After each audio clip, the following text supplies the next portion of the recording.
Welcome back बच्चों। तो कैसे हैं आप सभी लोग? आई होप आप सभी बढ़िया होंगे और आप लोग अपने बोर्ड एग्जाम की प्रिपरेशन भी काफ़ी अच्छे से कर रहे होंगे। आज हमारा चैप्टर नंबर 2 यानी बहुपद का ये लास्ट वीडियो होने वाला है, क्योंकि इस चैप्टर से रिलेटेड जितने भी इंपॉर्टेंट क्वेश्चन थे उन सभी को मैंने आपके लिए पिछले वीडियोज़ में कंप्लीट करा दिया है। तो अगर आप लोगों ने अभी तक पिछले वीडियोज़ को नहीं देखा है तो उन्हें ज़रूर देख लीजिएगा, क्योंकि वो सभी क्वेश्चन आपके एग्ज़ाम के लिए काफ़ी ज़्यादा इंपॉर्टेंट है। तो चलिए शुरू करते हैं आज की हमारी क्लास को। आज का हमारा जो पहला क्वेश्चन है वो है द्विघात बहुपद ज्ञात कीजिए जिनके शून्यांकों का योग तथा गुणनफल नीचे दिए गए हैं। यानी इस क्वेश्चन में आपको द्विघात बहुपद ज्ञात करना होता है जिसमें शून्यांकों के योग और गुणनफल दिए रहते हैं। तो हमारा पहला क्वेश्चन है 1/4 - 1, क्योंकि क्वेश्चन में दिया है शून्यांकों का योग और गुणनफल दिए हुए हैं। इसका मतलब 1/4 शून्यांकों का योग हो जाएगा और -1/4 शून्यांकों का गुणनफल हो जाएगा। तो सबसे पहले हम यहाँ पर लिख लेंगे शून्यांकों का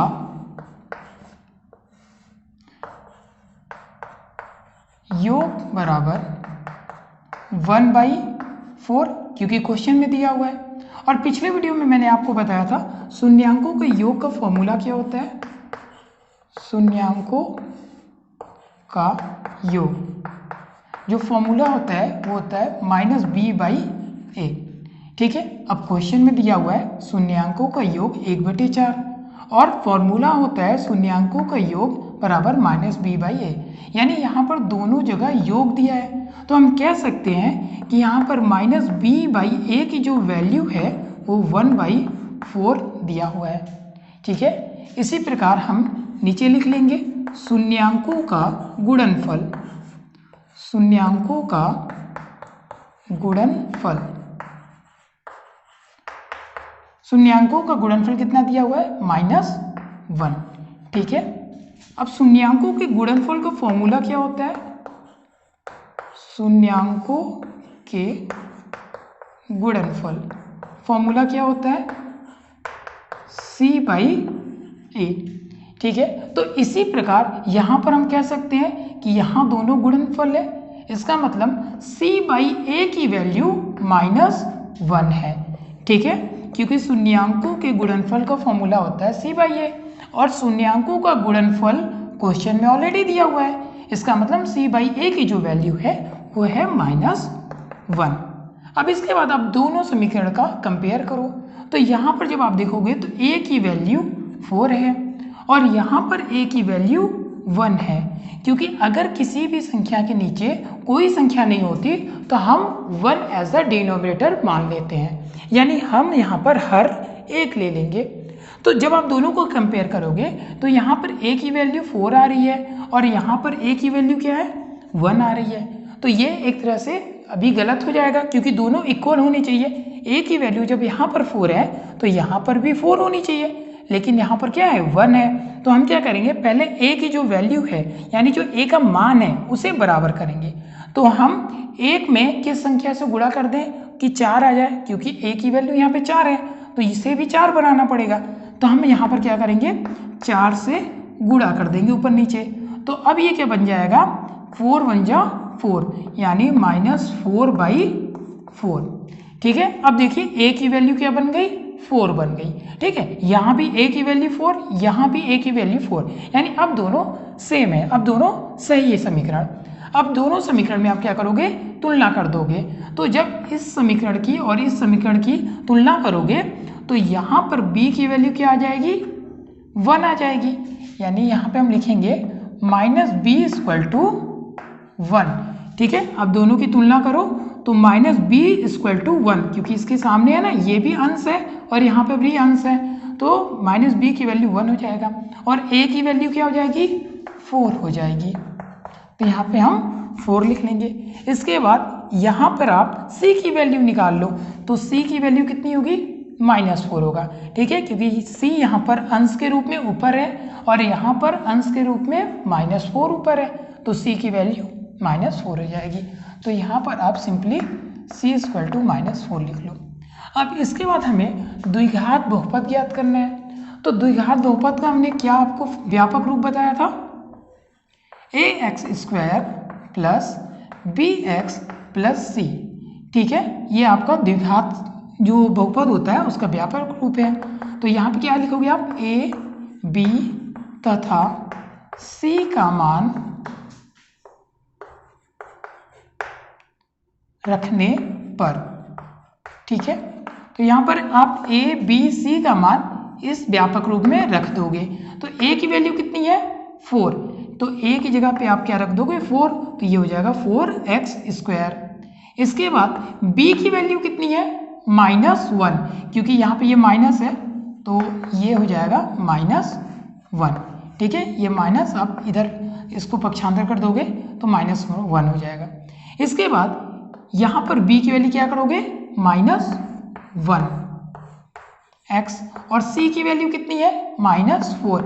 यानी सिंपली जो हमने a b c की वैल्यू निकाला है उसे यहाँ पर रख देना है। ठीक है, तो 4x² प्लस और माइनस क्या हो जाएगा, -x, और यहाँ पर भी प्लस माइनस क्या हो जाएगा, माइनस।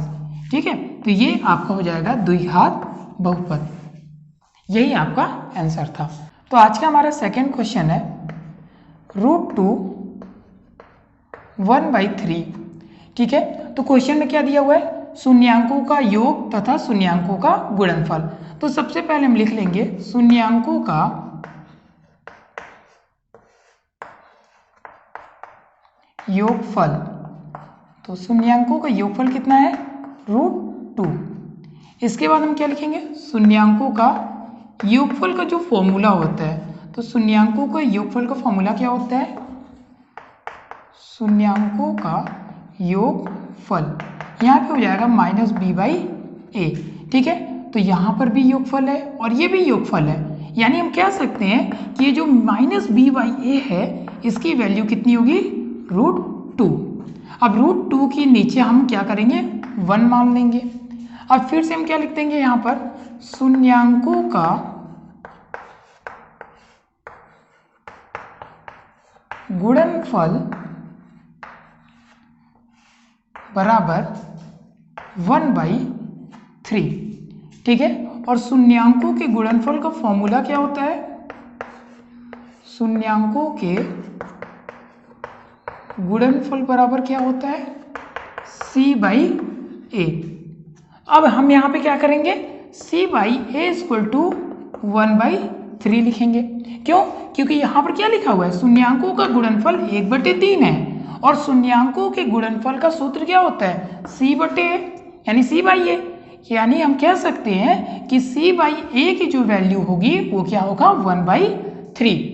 अब जब हम यहाँ पर a की कंपेयर करेंगे यानी a का तुलना करेंगे तो a की वैल्यू यहाँ पर आपको 1 दिखेगी और नीचे a की वैल्यू 3 दिखेगी, जबकि दोनों जगह a की वैल्यू बराबर आनी चाहिए। यानी यहाँ पर अगर a की वैल्यू 3 है तो यहाँ भी a की वैल्यू 3 ही होनी चाहिए, लेकिन 1 है। तो हम क्या करेंगे, वैल्यू को बराबर करेंगे। तो बराबर करने के लिए क्या करना पड़ेगा हमें, यहाँ पर हम 3 से मल्टीप्लाई कर देंगे ऊपर नीचे। ठीक है, आंसर में हम 3 से गुणा कर देंगे, तो ये क्या बन जाएगा, 3√2/3। ठीक है, अब यहाँ पर देखो a की जो वैल्यू हो गई वो क्या हो गई, 3 हो गई। ठीक है, और यहाँ भी a की वैल्यू 3 हो गई, यानी अब दोनों जगह a का मान बराबर हो गया है। अब यहाँ पर पिछले क्वेश्चन की तरह हम सिंपली तुलना कर देंगे, यानी हम इससे अगर समीकरण 1 लिख दे रहे हैं और इसे समीकरण 2 लिख दे रहे हैं तो यहाँ पे हम लिखेंगे समीकरण 1 तथा 2 से। ठीक है, तो b की वैल्यू कितनी है, -b = 3√2। ठीक है, ऊपर अंश के रूप में यहाँ पर -b है और यहाँ पर अंश के रूप में 3√2 है, यानी -b की वैल्यू हो जाएगी 3√2 और ये माइनस हम लोग इधर कर देंगे तो ये हो जाएगा -√2। ठीक है, यानी b की वैल्यू -3√2 हो जाएगा। अब a की वैल्यू जब आप कंपेयर करोगे तो a की वैल्यू हो जाएगी 3, क्योंकि देखिए a की वैल्यू 3 है। ठीक है, यहाँ पर भी a की वैल्यू क्या है, 3 है, तो a की वैल्यू 3 हो जाएगी। इसके बाद ऊपर अंश के रूप में यहाँ पर c है और इस तरफ 1 है, तो जब दोनों तरफ की तुलना करोगे तो यहाँ पर c की वैल्यू हो जाएगी 1। ठीक है, अब इसके बाद द्विघात बहुपद का व्यापक रूप क्या होता है? द्विघात बहुपद का व्यापक रूप क्या होता है? ax² plus bx plus c। ठीक है, तो हम क्या करेंगे, a b तथा c का मान ax² plus bx plus c में रखने पर। ठीक है, यानी हमने क्या लिखा, a b तथा c का मान ax² plus bx plus c में रखने पर। ठीक है, तो a की वैल्यू कितनी है? 3, तो a की जगह पे हम क्या रख देंगे, 3x स्क्वायर। b की वैल्यू कितनी है? -3√2, तो यहाँ पे क्या हो जाएगा, -3√2 और साथ में x। इसके बाद c की वैल्यू क्या है? 1, तो c की जगह हम क्या रख देंगे, 1। ये आपका आंसर हो जाएगा। ठीक है, आई होप आपको दोनों क्वेश्चन समझ में आ गया होगा। आज का हमारा नेक्स्ट क्वेश्चन है 0√5। ठीक है, तो जैसे अभी हम लोगों ने 2 क्वेश्चन को सॉल्व किया है, इसे भी उसी तरीके से सॉल्व करेंगे। तो सबसे पहले हम क्या लिखेंगे, शून्यांकों का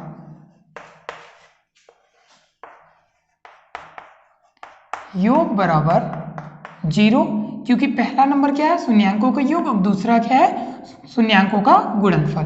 ठीक है, और शून्यांकों के योगफल का फॉर्मूला क्या होता है, शून्यांकों के योगफल क्या होता है, -b/a। ठीक है, तो यहाँ पर -b/a की वैल्यू क्या दी हुई है, 0, क्योंकि दोनों योगफल है ना। इसके बाद हम क्या लिखेंगे नीचे, शून्यांकों के गुणनफल, तो कितना दिया हुआ है यहाँ पर, √5। ठीक है, अब यहाँ पर फॉर्मूला लिख लेंगे शून्यांकों का,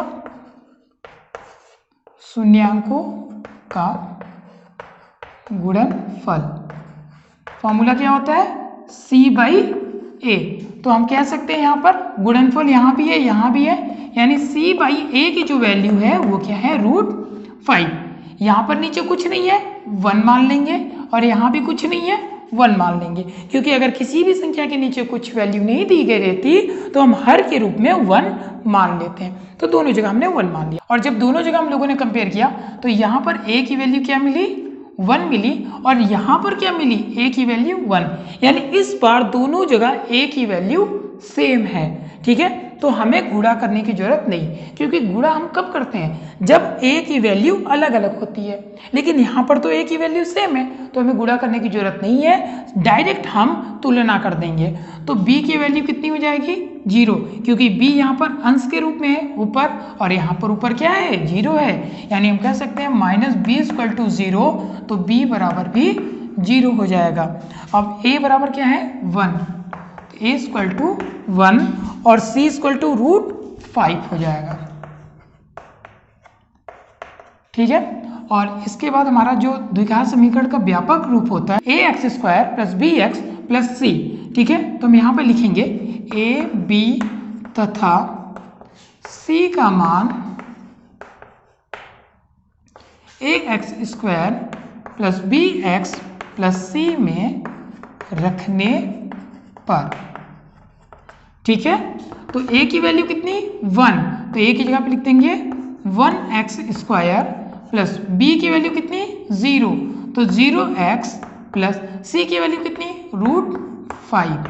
तो यहाँ पर क्या हो जाएगा, x² और 0 से किसी भी नंबर में अगर हम मल्टीप्लाई करते हैं तो क्या आता है, 0 आता है। ठीक है, और 0 को यहाँ पे लिखने की जरूरत नहीं है, तो यह हो जाएगा x² प्लस √5। ठीक है, तो ये 3 क्वेश्चंस मैंने आपके लिए करवा दिए हैं, और जो चौथा क्वेश्चन है जहाँ पर आपको शून्यांकों का योग 1 दिया है और शून्यांकों का गुणनफल भी 1 दिया है। इस क्वेश्चन को आपको सॉल्व करना है और इसका आंसर आपको कमेंट बॉक्स में कमेंट करके बताना है। तो इस चैप्टर से रिलेटेड जितने भी अच्छे क्वेश्चंस थे जो आपके एग्जाम में पूछे जा सकते थे उन सभी को मैंने करवा दिया है। आई होप ये वीडियो आपको पसंद आया होगा और आपको ये सारे क्वेश्चंस भी अच्छे से समझ में आ गए होंगे। मिलते हैं नेक्स्ट वीडियो में नए चैप्टर के साथ, तब तक के लिए bye, have a nice day, thanks for watching.